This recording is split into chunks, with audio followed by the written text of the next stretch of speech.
Kami dari kelompok 5 akan menjelaskan mengenai PSAK 22 tentang kombinasi bisnis. Identifikasi kombinasi bisnis, di mana kombinasi bisnis adalah suatu transaksi atau peristiwa lain di mana pihak pengakuisisi memperoleh pengendalian atas satu atau lebih bisnis. Kemudian ruang lingkup diterapkan untuk transaksi atau peristiwa lain yang memenuhi definisi bisnis kombinasi, namun tidak diterapkan untuk pembentukan ventura bersama, akuisisi aset atau kelompok aset yang bukan merupakan suatu bisnis, dan kombinasi entitas atau bisnis sepengendali. Selanjutnya, tujuan kombinasi bisnis yang pertama mengukur aset teridentifikasi, mengakui dan mengukur goodwill, dan menentukan jenis informasi yang diungkapkan. Selanjutnya, metode akuisisi. Yang pertama, pengidentifikasian pihak pengakuisisi. Yang kedua, penentuan tanggal akuisisi. Yang ketiga, pengakuan dan pengukuran aset. Dan yang keempat, pengakuan dan pengukuran goodwill. Akuntansi dan pengukuran setelah pengakuan awal. Secara umum, pihak pengakuisisi mengukur dan mencatat aset yang diperoleh, liabilitas yang diambil alih atau terjadi, dan instrumen ekuitas yang diterbitkan dalam kombinasi bisnis sesuai dengan SAK terkait untuk pos-pos item tersebut, tergantung dari sifatnya. Terdapat 4 poin, yaitu hak yang diperoleh kembali, liabilitas kontingensi yang diakui pada tanggal akuisisi, aset identification, dan imbalan kontingensi. Berikut ini merupakan pengungkapan dari PSAK 22. Yang pertama, pihak pengakuisisi mengungkapkan informasi yang memungkinkan pengguna laporan keuangan dapat mengevaluasi sifat dan dampak keuangan dari kombinasi bisnis yang terjadi selama periode pelaporan berjalan atau setelah akhir periode pelaporan, tetapi sebelum tanggal penyelesaian laporan keuangan. Yang kedua, pihak pengakuisisi mengungkapkan informasi yang memungkinkan pengguna laporan keuangan dapat mengevaluasi dampak keuangan dari penyesuaian yang diakui pada periode pelaporan berjalan yang berhubungan dengan kombinasi bisnis yang terjadi pada periode tersebut atau periode pelaporan sebelumnya. Dan yang ketiga, jika pengungkapan spesifik yang dipersyaratkan tidak mencapai tujuan pengungkapan, maka pihak pengakuisisi pengungkapan seluruh informasi tambahan yang diperlukan untuk mencapai tujuan tersebut.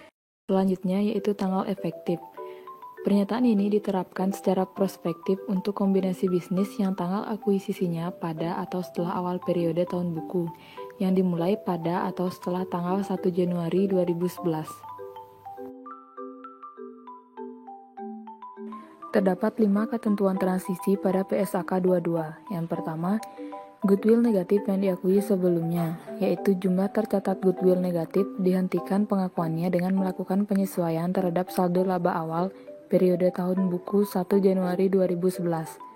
Yang kedua, goodwill yang diakui sebelumnya, yang dimana prospektif untuk kombinasi bisnis sebelum 1 Januari 2011, yaitu menghentikan amortisasi goodwill, mengeliminasi jumlah tercatat yang terkait dengan akumulasi amortisasi, dan yang terakhir melakukan uji penurunan nilai atas goodwill. Yang ketiga, aset dan liabilitas yang berasal dari kombinasi bisnis yang tanggal akuisisinya sebelum 1 Januari 2011 tidak disesuaikan dengan berlakunya pernyataan ini.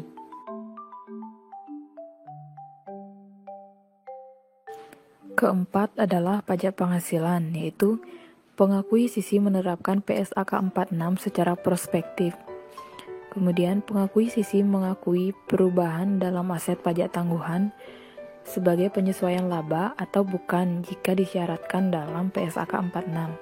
Dan yang kelima, investasi yang dicatat dengan metode ekuitas sebelum dan setelah 1 Januari 2011, yaitu diperoleh setelah 1 Januari 2011 dan diperoleh sebelum 1 Januari 2011. Sekian presentasi dari kelompok kami. Terima kasih telah menyaksikan. Om Swastiastu. Assalamualaikum warahmatullahi wabarakatuh. Salam sejahtera untuk kita semua. Pada kesempatan kali ini, saya beserta rekan saya yang berasal dari jurusan D4 Akuntansi Manajerial Politeknik Negeri Bali, angkatan tahun 2018 akan mencoba memaparkan salah satu pernyataan standar akuntansi, yaitu PSAK nomor 26 revisi tahun 2014 terkait dengan biaya pinjaman. Pada kesempatan kali ini, ada 3 topik bahasan yang terkait dengan PSAK 26 tentang biaya pinjaman, di mana diantaranya ialah pendahuluan, pengakuan, biaya yang dapat dikapitalisasi, serta pengungkapan. Selanjutnya, presentasi akan dimulai oleh rekan saya. Waktu dan tempat saya persilahkan. Baik, presentasi akan saya mulai dari pendahuluan. Biaya pinjaman yang dapat diatribusikan secara langsung dengan perolehan, konstruksi atau produksi aset kualifikasi yang dikapitalisasi sebagai biaya perolehan aset tersebut, sedangkan biaya pinjaman lainnya diakui sebagai beban. Entitas tidak dipersyaratkan untuk menerapkan pernyataan ini untuk biaya pinjaman yang dapat diatribusikan secara langsung dengan perolehan, konstruksi atau produksi dari yang pertama yaitu aset kualifikasian yang diukur pada nilai wajar, di mana aset kualifikasian di sini dimaksud adalah aset yang membutuhkan waktu yang cukup lama agar siap untuk digunakan sesuai dengan intensinya atau dijual. Kemudian yang kedua, persediaan yang dipabrikasi atau diproduksi dalam jumlah besar dengan dasar berulang. Selanjutnya, aset yang dapat menjadi aset kualifikasian ialah yang pertama ada persediaan, yang kedua ada pabrik, yang ketiga ada fasilitas pembangkit listrik, yang keempat ada aset tak berwujud, dan yang kelima ada properti investasi. Dalam paragraf 7 PSAK 26 dijelaskan bahwa aset keuangan dan persediaan yang dipabrikasi atau diproduksi dalam jangka waktu pendek bukan merupakan aset kualifikasian. Aset yang siap untuk digunakan atau dijual sesuai dengan intensinya ketika diperoleh juga bukan merupakan aset kualifikasian. Selanjutnya kita akan masuk ke dalam pengertian biaya pinjaman. Biaya pinjaman ialah bunga dan biaya lain yang ditanggung entitas sehubungan dengan peminjaman dana. Berikut ialah cakupan biaya pinjaman. Yang pertama, beban bunga yang dihitung menggunakan metode suku bunga efektif sebagaimana dijelaskan dalam PSAK 55. Yang kedua, beban bunga dalam sewa pembiayaan yang diakui sesuai dengan PSAK 30. Dan yang terakhir, selisih kurs yang berasal dari pinjaman dalam mata uang asing sepanjang selisih kurs tersebut diperlakukan sebagai penyesuaian atas biaya bunga. Baik, selanjutnya kita akan masuk ke topik pembahasan pengakuan. Entitas mengkapitalisasi biaya pinjaman yang dapat diatribusikan secara langsung dengan perolehan, konstruksi, atau pembuatan aset kualifikasian sebagai bagian dari biaya perolehan aset tersebut. Biaya pinjaman lainnya diakui sebagai beban pada periode terjadinya. Biaya pinjaman yang dapat dikapitalisasi ialah jika entitas meminjam dana secara spesifik untuk tujuan memperoleh suatu aset kualifikasian, maka entitas menentukan jumlah biaya pinjaman yang dapat dikapitalisasi sebesar biaya pinjaman aktual yang terjadi selama periode dikurangi dengan penghasilan investasi atas investasi sementara dari pinjaman tersebut. Baik, sekian presentasi yang dapat saya paparkan. Presentasi selanjutnya akan disampaikan oleh rekan saya. Untuk waktu dan tempat, disilahkan. Baik, saya akan membahas sedikit terkait lanjutan dari biaya pinjaman yang dapat dikapitalisasi, di mana jika suatu entitas meminjam dana secara umum lalu menggunakannya untuk memperoleh suatu aset kualifikasian, maka entitas harus menentukan jumlah biaya pinjaman yang dapat dikapitalisasi dengan menerapkan suatu tarif kapitalisasi terhadap aset tersebut. Selanjutnya kita akan membahas terkait penghentian sementara kapitalisasi, di mana biaya pinjaman dapat terjadi selama periode yang diperpanjang, yang mana entitas menghentikan sementara aktivitas yang diperlukan untuk mempersiapkan suatu aset agar dapat digunakan atau dijual sesuai dengan intensinya. Biaya pinjaman tersebut adalah biaya pemilikan aset yang selesai sebagian dan tidak memenuhi syarat untuk dikapitalisasi. Namun, biasanya entitas tidak menghentikan sementara kapitalisasi biaya pinjaman selama periode ketika entitas sedang melakukan pekerjaan teknis dan administratif yang signifikan. Selanjutnya kita akan membahas terkait penghentian kapitalisasi. Entitas menghentikan kapitalisasi biaya pinjaman ketika secara substansial seluruh aktivitas yang diperlukan untuk mempersiapkan aset kualifikasian agar dapat digunakan atau dijual sesuai dengan intensinya telah selesai. Dan juga jika konstruksi aset kualifikasian diselesaikan per bagian dan setiap bagian dapat digunakan selama berlangsungnya konstruksi bagian lain, maka entitas menghentikan kapitalisasi biaya pinjaman untuk bagian tersebut ketika entitas untuk menyiapkannya agar dapat digunakan atau dijual sesuai dengan intensinya telah selesai secara substansial. Selanjutnya, pengungkapan. Pada PSAK 5 ini, entitas harus mengungkapkan jumlah biaya pinjaman yang dikapitalisasi selama periode dan tarif kapitalisasi yang digunakan untuk menentukan jumlah biaya pinjaman yang dapat dikapitalisasi. Sekian presentasi dari kelompok kami. Apabila ada kesalahan kata, kami mohon maaf. Kami tutup dengan Parama Santi. Om Santi Santi Santi Om. Assalamualaikum warahmatullahi wabarakatuh. Salam, namo buddhaya, salam sejahtera bagi kita semua.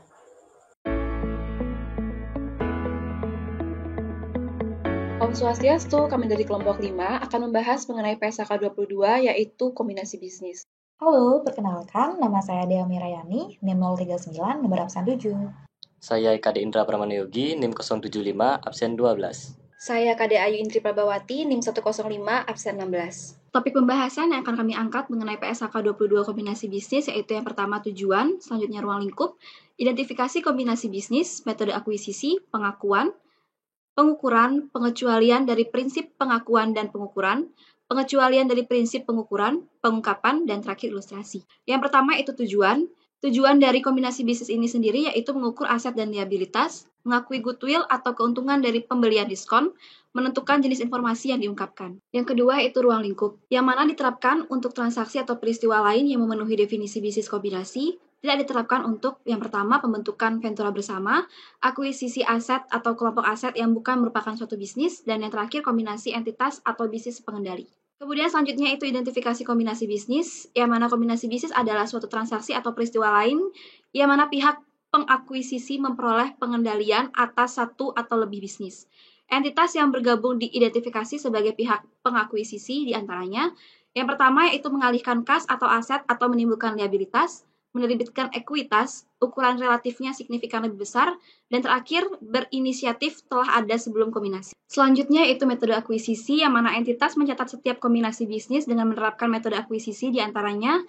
Yang pertama itu pengidentifikasian pihak pengakuisisi, yang kedua penentuan tanggal akuisisi, ketiga itu pengakuan dan pengukuran aset teridentifikasi, liabilitas yang diambil alih, dan kepentingan non-pengendali, dan yang terakhir yaitu pengakuan pengukuran goodwill atau keuntungan dari pembelian diskon. Selanjutnya pengakuan. Memiliki ketentuan yang pertama, pada tanggal akuisisi, pihak pengakuisisi mengakui secara terpisah dari goodwill, aset teridentifikasi yang diperoleh liabilitas yang diambil alih, dan kepentingan non pengendali pihak yang diakuisisi. Yang kedua, mengklasifikasikan atau menentukan aset teridentifikasi yang diperoleh dan liabilitas yang diambil alih sebagaimana diperlukan untuk menerapkan SAK lain. Dan yang terakhir, membuat klasifikasi berdasarkan pada persyaratan kontraktual, kondisi ekonomi, kebijakan operasional, atau akuntansinya, dan kondisi terkait lainnya yang ada pada tanggal akuisisi. Selanjutnya, pengukuran. Pihak pengakuisisi mengukur aset teridentifikasi yang diperoleh dan liabilitas yang diambil alih dengan nilai wajar pada tanggal akuisisi. Selanjutnya, pengecualian dari prinsip pengakuan dan pengukuran. Dibagi menjadi 3. Yang pertama, pajak penghasilan. Mengakui dan mengukur aset atau liabilitas pajak tangguhan yang timbul dari aset yang diperoleh dan liabilitas yang diambil alih. Yang kedua, imbalan kerja. Mengakui dan mengukur liabilitas terkait dengan kesepakatan imbalan kerja. Dan yang terakhir, aset indemnifikasi. Mengakui aset indemnifikasi pada tanggal akuisisi dan diukur dengan nilai wajarnya. Selanjutnya, pengecualian dari prinsip pengukuran dibagi menjadi 3. Yang pertama, hak yang diperoleh kembali. Diakui sebagai aset tak berwujud berdasarkan sisa jangka waktu perjanjian terkait. Yang kedua, penghargaan pembayaran berbasis saham.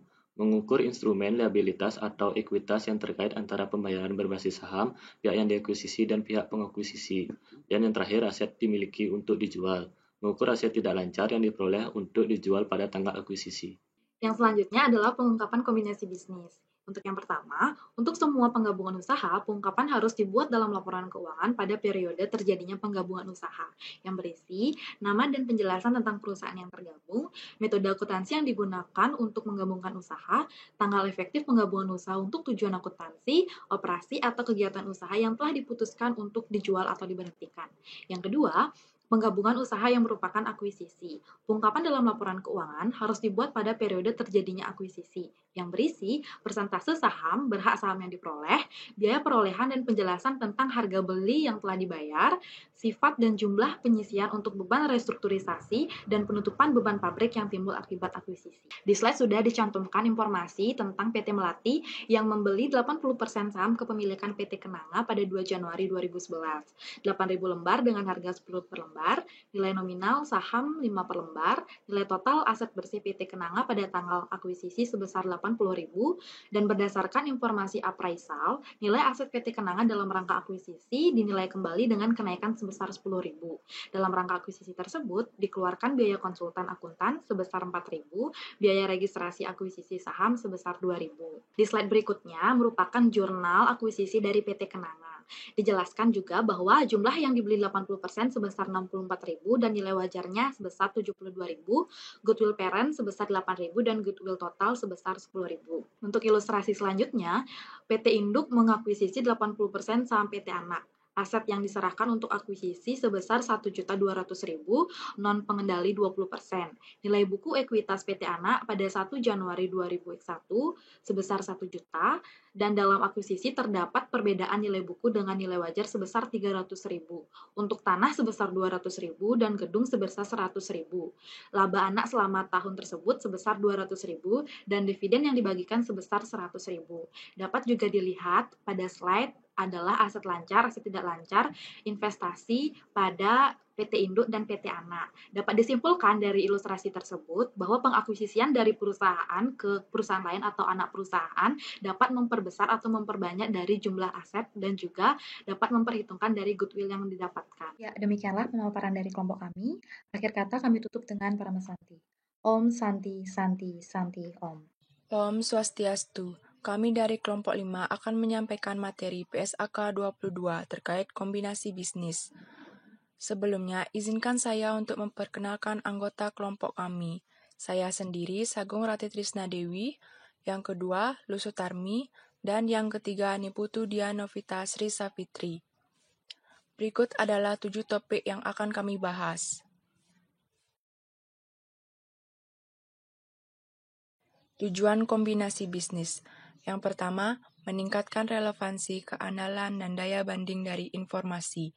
Yang kedua, mengatur prinsip akuisisi dalam hal sebagai berikut. Ruang lingkup diterapkan untuk transaksi atau peristiwa lain yang memenuhi definisi kombinasi bisnis. Tidak diterapkan untuk yang pertama, pembentukan ventura bersama. Yang kedua, akuisisi aset atau kelompok aset yang bukan merupakan suatu bisnis.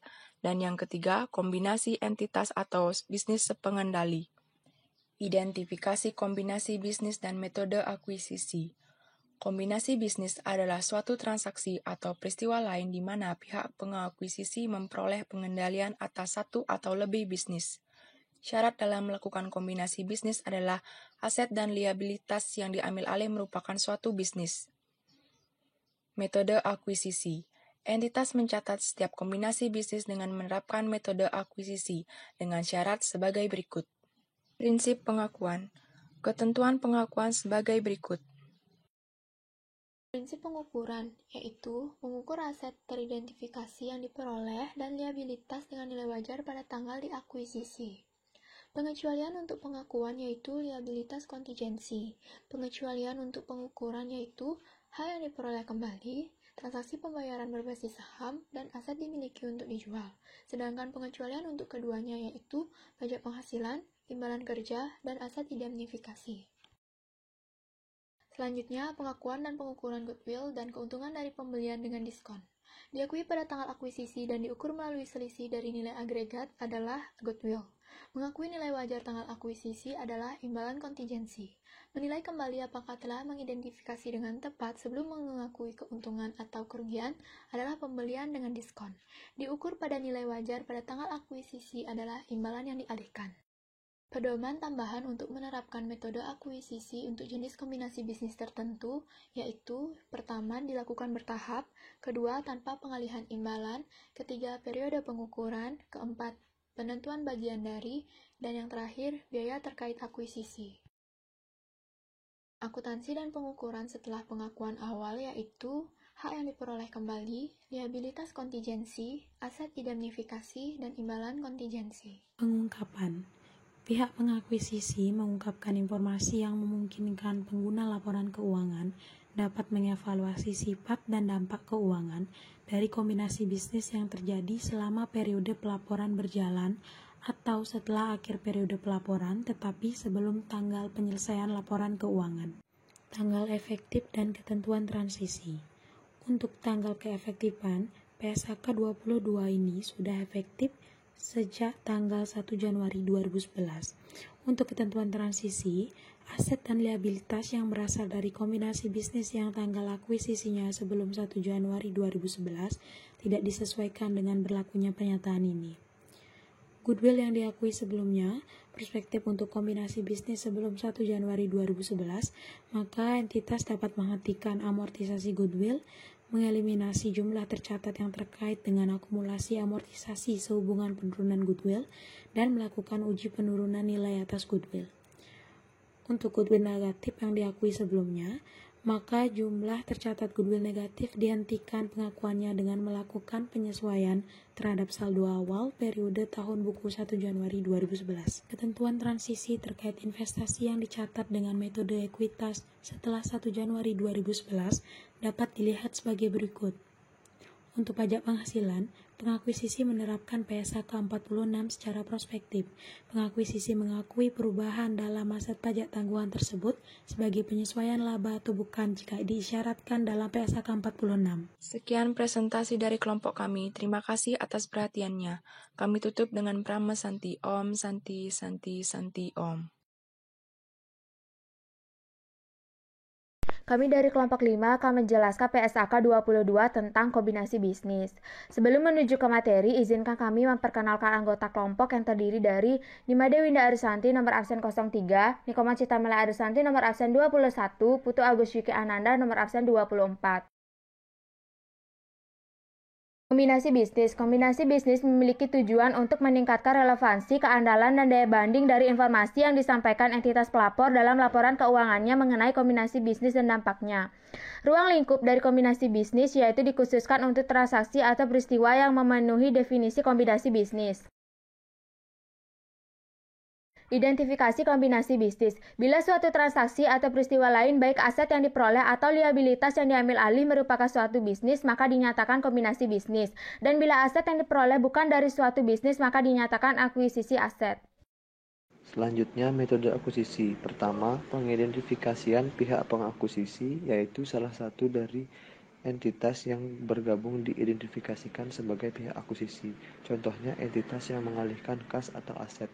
Kedua, penentuan tanggal akuisisi, yaitu pihak pengakuisisi yang mengidentifikasi tanggal akuisisi seperti tanggal pengakuisisi secara hukum, mengadilkan imbalan, memperoleh aset, dan pihak dari akuisisi yaitu tanggal penutupan. Selanjutnya, pengakuan dan pengukuran aset teridentifikasi. Pengakuan yang pertama, pengakuan ketentuan, yaitu pihak pengakuisisi mengakui secara terpisah dari goodwill yang diakuisisi dan harus memenuhi definisi aset dan kewajiban sesuai dengan KDPPLK pada tanggalnya akuisisi. Yang kedua, pengakuan klasifikasi, yaitu menentukan aset teridentifikasi yang diperoleh dan liabilitas yang diambil alih sebagaimana diperlukan untuk menerapkan SAK lain. Selanjutnya ada prinsip pengukuran, yaitu pihak pengakuisisi yang mengukur aset teridentifikasi yang diperoleh dan liabilitas yang diambil alih dengan nilai wajar pada tanggal akuisisi. Lalu ada pengecualian pengukuran pengakuan. Yang pertama, pengakuan liabilitas kontingensi PSAK 57 tidak berlaku. Yang kedua, pengukuran penghargaan pembayaran berbasis saham terdapat pada PSAK 53. Lalu ada goodwill, tanggal akuisisi yang diukur sebagai selisih lebih A atas B, nilai agregat dari imbalan yang dialihkan nilai wajar tanggal akuisisi nomor 37, kepentingan non pengendali pada pihak yang diakuisisi. Lalu ada pembelian diskon 34-36. Jika jumlah B melebihi jumlah A, pihak pengakuisisi mengakui keuntungan yang dihasilkan dalam laporan laba rugi pada tanggal akuisisi. Baik, selanjutnya akuntansi dan pengukuran setelah pengakuan awal yaitu hak yang diperoleh kembali, liabilitas kontingensi, aset indemnifikasi dan imbalan kontingensi. Hak yang diperoleh kembali diakui sebagai aset tak berwujud diamortisasi selama sisa periode kontraktual dari kontrak yang mendasari pembelian hak tersebut. Liabilitas kontingensi. Setelah pengakuan awal sampai liabilitas diselesaikan, dibatalkan, atau kadaluarsa, pihak pengakuisisi mengukur liabilitas yang diakui dalam kombinasi bisnis pada nilai yang lebih tinggi antara jumlah yang diakui sesuai PSAK 57, jumlah yang pada awalnya diakui setelah dikurangi, jika dapat diterapkan, akumulasi amortisasi yang sesuai PSAK 23, pernyataan tidak berlaku terhadap kontrak yang dicatat sesuai PSAK 55. Aset indemnifikasi. Pada setiap akhir periode pelaporan selanjutnya, pihak pengakuisisi mengukur aset indemnifikasi yang diakui pada tanggal akuisisi. Setelah pengakuan awal tidak diukur nilai wajarnya, tetapi manajemen menilai kolektabilitasnya. Imbalan kontingensi. Pihak pengakuisisi mencatat perubahan nilai wajar imbalan kontingensi yang bukan penyesuaian periode pengukuran sebagai berikut. A. Sebagai ekuitas tidak diukur kembali dan selanjutnya dicatat dalam ekuitas. B. Sebagai aset dan liabilitas yang merupakan instrumen keuangan dan termasuk dalam PSAK 55 diukur pada nilai wajar, tidak termasuk dalam PSAK 55 dicatat sesuai PSAK 57. Pengungkapan. Pihak pengakuisisi mengungkapkan informasi yang memungkinkan pengguna laporan keuangan mengevaluasi sifat dan dampak keuangan kombinasi bisnis yang terjadi selama periode berjalan atau setelah akhir periode tetapi sebelum tanggal laporan keuangan diotorisasi untuk terbit. Sekian yang dapat kami sampaikan. Mohon maaf jika terdapat kesalahan dalam penyampaian baik disengaja maupun tidak disengaja. Terima kasih. Halo semuanya, kami dari kelompok 5 akan membahas mengenai PSAK 22 yaitu kombinasi bisnis. Adapun anggota kelompok kami yaitu saya sendiri, I Gusti Ayu Trisna Utara Devi absen 4, serta rekan saya I Putu Gede Haris Krisna Putra absen 1 dan Sagung Dini Deva absen 21. Baiklah, yang pertama yaitu definisi kombinasi bisnis. Kombinasi bisnis atau business combination adalah penyatuan dua atau lebih perusahaan yang terpisah menjadi satu entitas ekonomi karena satu perusahaan menyatu dengan perusahaan lainnya, atau satu perusahaan memperoleh kendali atau kontrol atas aset dan operasi perusahaan lain. Selanjutnya, tujuan substansi PSAK 22, yaitu meningkatkan relevansi, keandalan, serta daya banding informasi mengenai kombinasi bisnis dan dampaknya, yaitu dengan cara, yang pertama, mengukur aset teridentifikasi, liabilitas yang diambil alih, dan kepentingan non-pengendali. Yang kedua, mengakui dan mengukur goodwill atau keuntungan dari pembelian diskon. Dan yang ketiga, menentukan jenis informasi yang diungkapkan. Selanjutnya, sifat kombinasi bisnis. Sifat kombinasi bisnis dibagi menjadi 3. Yang pertama, integrasi horizontal, yaitu produk sama atau sejenis. Yang kedua, integrasi vertikal, yaitu produk tidak sama tetapi saling berhubungan. Dan yang ketiga, konglomerasi, yaitu produk tidak sama, bermacam-macam dan tidak saling berhubungan. Selanjutnya yaitu ruang lingkup PSAK 22. Ruang lingkup PSAK 22 diterapkan untuk transaksi atau peristiwa lain yang memenuhi definisi bisnis kombinasi dan tidak diterapkan untuk yang pertama, pembentukan ventura bersama, yang kedua, akuisisi aset atau kelompok aset yang bukan merupakan suatu bisnis, dan yang ketiga, kombinasi entitas atau bisnis sepengendali. Selanjutnya, metode akuisisi. Akuisisi adalah suatu penggabungan usaha di mana salah satu perusahaan yaitu pengakuisisi memperoleh kendali atas aktiva neto dan operasi perusahaan yang diakuisisi dengan memberikan aktiva tertentu, mengakui suatu kewajiban, atau mengeluarkan saham. Pihak pembeli mengorbankan sumber daya untuk membeli suatu bisnis yang tujuannya adalah memperoleh kendali atas bisnis itu. Pihak penjual umumnya adalah pemilik lama yang sebelumnya mengendalikan bisnis tersebut. Akuisisi dianggap terjadi apabila masing-masing pihak yang terlibat bersedia dan memiliki informasi yang cukup terkait transaksi yang mereka lakukan. Asumsi inilah yang menjustifikasi digunakannya nilai wajar, baik untuk mengukur pengorbanan yang diserahkan maupun bisnis yang diakuisisi. Ada 4 tahap yang harus ditempuh dalam menerapkan metode akuisisi. Yang pertama, mengidentifikasi pihak pengakuisisi. Yang kedua, menentukan tanggal akuisisi. Yang ketiga, mengidentifikasi, mengakui, mengukur aset yang diakuisisi, dan liabilitas yang ditanggung. Serta mengakui dan mengukur kepentingan non-pengenali jika ada. Dan yang keempat adalah mengakui dan mengukur goodwill atau keuntungan dari pembelian murah. Sekian presentasi dari kelompok kami tentang PSAK 22 yaitu kombinasi bisnis. Mohon maaf apabila terdapat kekurangan dan kesalahan. Terima kasih. Om Swastiastu. Salam sejahtera untuk kita semua. Pada kesempatan kali ini, kami dari kelompok 5 akan mempresentasikan PSAK 22 mengenai kombinasi bisnis. Sebelum masuk ke materi, kami akan memperkenalkan diri terlebih dahulu. Halo semuanya, perkenalkan nama saya Dani Mahendra dengan NIM 2015-664-008. Terima kasih. Perkenalkan, saya atas nama Nikade Widi Aryati, NIM 2015664-021. Saya Eda Sruedari dengan NIM 2015664-022. Baik, selamat sore semuanya. Perkenalkan, saya Niwen Maini dengan NIM 20156644029. PSAK 22 tentang kombinasi bisnis.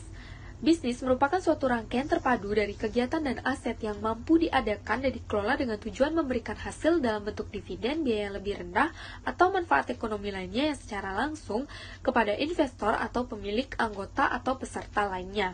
Nah, jadi kombinasi bisnis merupakan suatu transaksi atau peristiwa lain di mana pihak pengakuisisi memperoleh pengendalian atas satu atau lebih bisnis. Selanjutnya, adapun kriteria-kriteria termasuk pihak pengakuisisi, antara lain, yang pertama, pihak pengakuisisi biasanya merupakan entitas yang mengalihkan kas atau aset lainnya atau menimbulkan liabilitas. Yang kedua, yaitu pihak pengakuisisi biasanya entitas yang bergabung yang pemiliknya merupakan kelompok usaha yang mempertahankan atau memperoleh porsi terbesar atas hak suara pada entitas hasil penggabungan. Yang ketiga, yaitu pihak pengakuisisi biasanya merupakan entitas yang bergabung yang pemilik tunggal atau kelompok pemilik terorganisasi dari entitas tersebut memiliki kepentingan suara minoritas terbesar dalam entitas hasil penggabungan. Yang keempat, yaitu pihak pengakuisisi biasanya merupakan entitas yang bergabung yang pemiliknya mempunyai kemampuan untuk memilih atau menunjuk atau mengganti mayoritas anggota organ pengatur entitas hasil penggabungan. Yang kelima, yaitu pihak pengakuisisi biasanya merupakan entitas yang bergabung di mana manajemen sebelumnya mendominasi manajemen entitas hasil penggabungan. Dan yang keenam, yaitu pihak pengakuisisi biasanya merupakan entitas yang bergabung yang membayar premium di atas nilai wajar sebelum kombinasi bisnis dari kepentingan ekuitas entitas yang lainnya bergabung.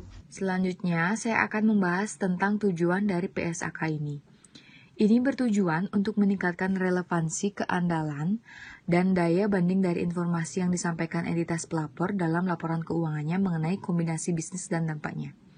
Untuk mencapai tujuan tersebut, pernyataan ini mengatur prinsip dan persyaratan tentang bagaimana pihak pengakuisisi. Nah, yang pertama ada mengakui dan mengukur dalam laporan keuangannya, seperti aset teridentifikasi yang diperoleh, liabilitas yang diambil alih, dan kepentingan non-pengendali dari pihak diakuisisi. Selanjutnya, ada mengakui dan mengukur goodwill yang diperoleh dari kombinasi bisnis atau keuntungan dari pembeli dengan diskon. Dan yang terakhir, ada mengatur informasi yang diungkapkan yang memungkinkan pengguna laporan keuangan mengevaluasi sifat dan dampak keuangan dari kombinasi bisnis. Baik, di sini saya akan melanjutkan presentasi mengenai identifikasi kombinasi bisnis. Untuk setiap kombinasi bisnis, salah satu dari entitas yang bergabung diidentifikasikan sebagai pihak pengakuisisi. Laporan keuangan konsolidasian digunakan untuk mengidentifikasi pihak pengakuisisi, yaitu entitas yang memperoleh pengendalian atas entitas lain, yaitu pihak diakuisisi. Jika suatu kombinasi bisnis telah terjadi, tetapi penerapan pedoman tidak secara jelas mengindikasikan mana dari entitas yang bergabung sebagai pihak pengakuisisi, maka penentuan tersebut mempertimbangkan faktor-faktor lain. Adapun pihak pengakuisisi yang pertama yaitu entitas yang mengalihkan atau aset yang menimbulkan liabilitas. Yang kedua, menerbitkan ekuitas reverse acquisition, penerbit atau diakuisisi. Yang ketiga, ukuran relatifnya signifikan lebih besar. Dan yang keempat, berinisiatif telah ada sebelum kombinasi. Selanjutnya yaitu kombinasi bisnis tanpa pengalihan. Jadi, menurut PSAK nomor 22, pengendalian dapat diperoleh tanpa adanya pengalihan imbalan, termasuk yang pertama, pihak yang diakuisisi membeli kembali sahamnya sehingga pengakuisisi memperoleh pengendalian. Yang kedua, hilangnya hak veto yang sebelumnya menghalangi pengakuisisi untuk mengendalikan. Yang ketiga, pengakuisisi dan yang diakuisisi sepakat untuk mengkombinasikan bisnisnya dengan kontrak semata. Dan yang terakhir, contoh penggabungan dua bisnis bersama-sama dalam satu kesepakatan gabungan atau pembentukan perusahaan yang tercatat di dua bursa. Baik, sekian presentasi dari kami, kelompok 5. Mohon maaf apabila ada kesalahan baik yang disengaja maupun tidak disengaja. Akhir kata kami ucapkan para mesanti. Om Santi Santi Santi Om.